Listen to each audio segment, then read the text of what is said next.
Bonjour à tous, chers alchimistes, bienvenue pour cette première foire à questions sur l'élixir d'or.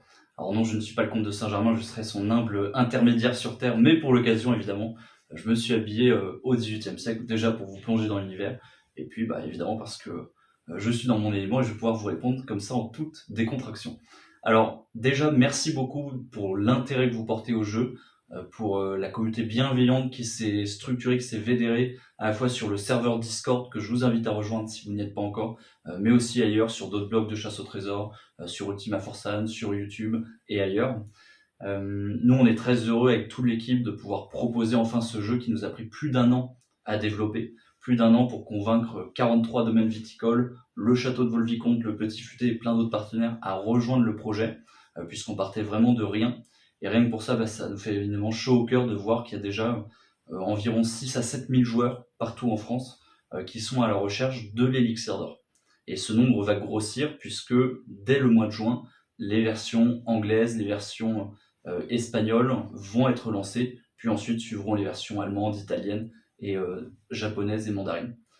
Alors, il n'est évidemment pas trop tard pour les nouveaux chercheurs ou pour ceux dont c'est la première chasse au trésor pour participer, puisque évidemment, même si vous commencez avec un peu de retard, c'est un jeu qui peut durer certes peut-être quelques mois, mais aussi plusieurs années. La temporalité du jeu revient d'ailleurs souvent dans vos questions auxquelles on va répondre, mais même si vous reprenez en cours de route, vous pouvez aussi profiter des éléments qui ont déjà été trouvés par d'autres joueurs. Donc tant que le coffre n'est pas déterré, il n'est jamais trop tard pour commencer à jouer. J'ai une pensée particulière évidemment pour les personnes à qui c'est la première chasse au trésor à laquelle elles participent. Donc j'invite tous les expérimentés, les chevronnés à les accueillir avec beaucoup de bienveillance également.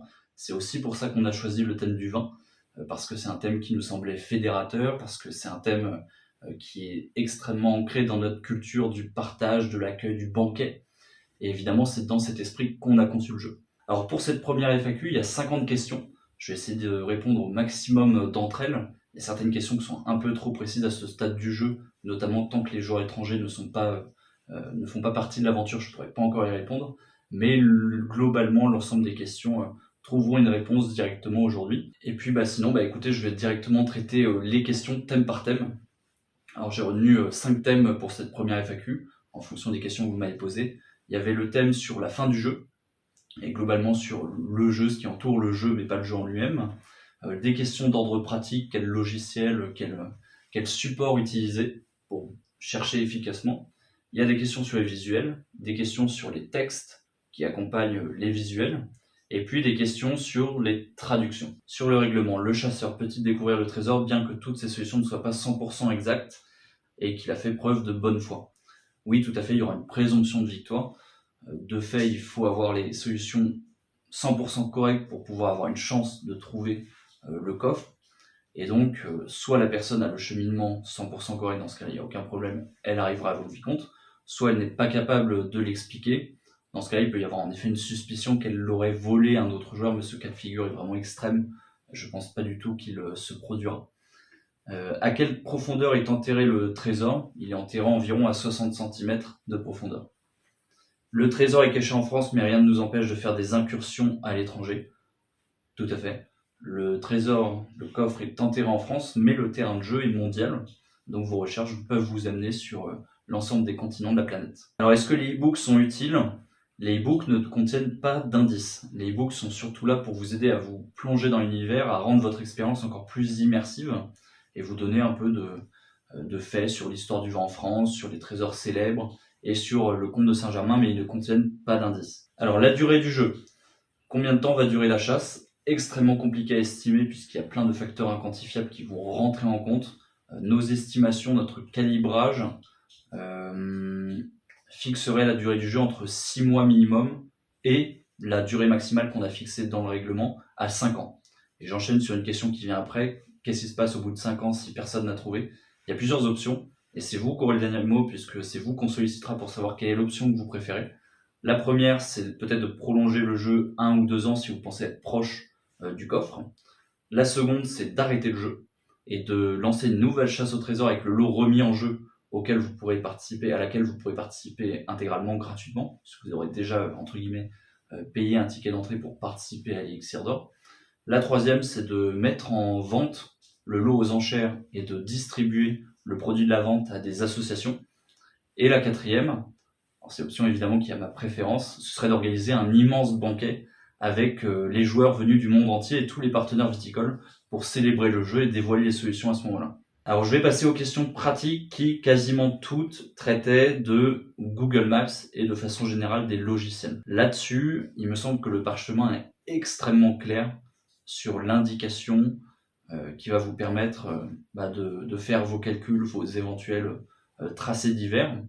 Donc je ne vais pas pouvoir être plus précis que le parchemin ne l'est. Il y a tout de même une autre question à part Google Maps qui concerne l'introduction d'un salon INRI.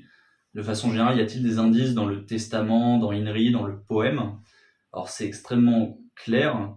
Tout ce qui va concerner les textes écrits, testament, poème, texte des énigmes de 1 à 6, fin du jeu, etc., plus les visuels, tout peut ou ne pas être utile. Tout ce qui va concerner par contre les mentions légales ou la liste des partenaires ou un peu ce qui entoure le jeu, évidemment, ce sont des mentions qu'on met pour le jeu mais qui ne vont pas contenir d'indices. Alors j'en viens à un autre sujet qui a été la temporalité du jeu. Plusieurs fois j'ai noté 3 questions, à savoir est-ce que toutes les recherches doivent se focaliser avant 1784 ou est-ce qu'il peut y avoir des sauts temporels, des sauts dans le temps? Alors là, pareil, je ne vais pas pouvoir vous répondre car cela impliquerait de bien comprendre quel est le rapport au temps du comte de Saint-Germain. Et ça, à ce stade du jeu, c'est encore à vous de le comprendre parfaitement. Alors ensuite, les questions sur les visuels.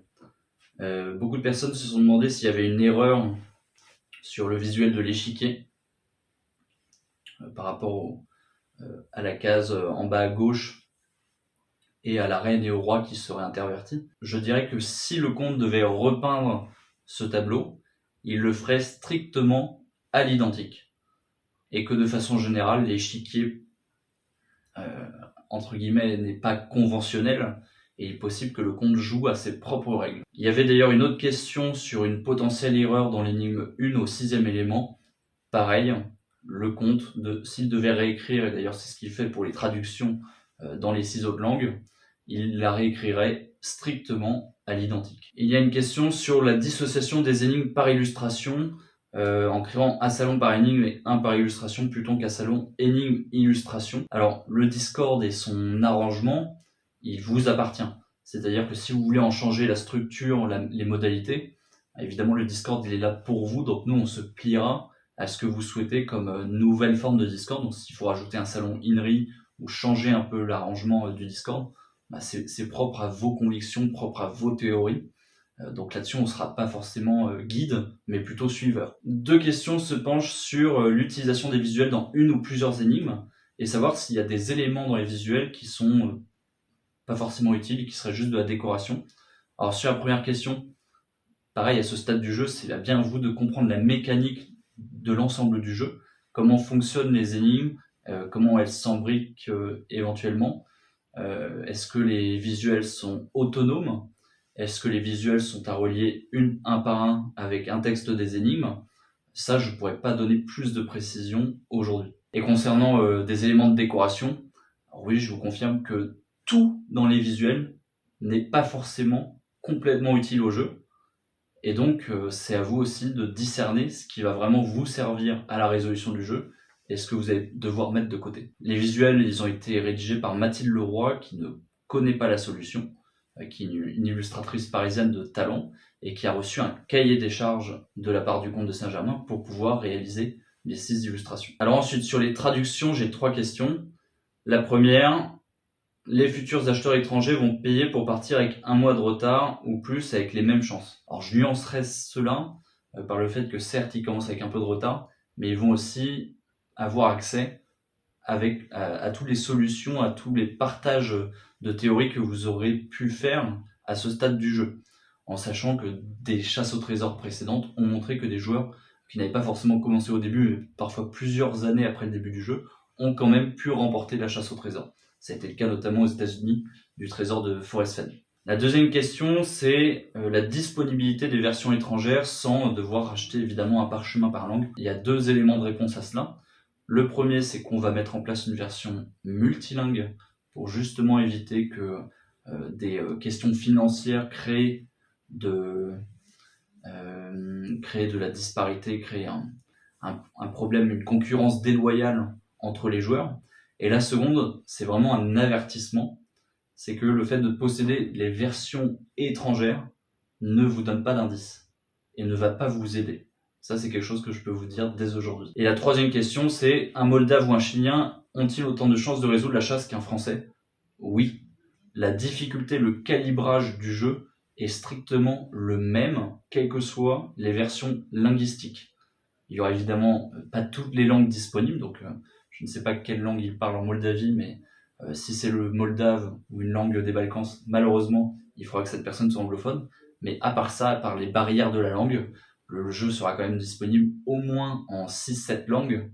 Donc ça devrait permettre à l'ensemble de l'humanité globalement de pouvoir y jouer. Alors j'en viens aux questions sur les énigmes, c'est peut-être là où je vais pouvoir répondre à moins de questions, puisque beaucoup de questions sont un peu trop précises, vont concerner les éléments de mesure, vont concerner des points très précis du jeu.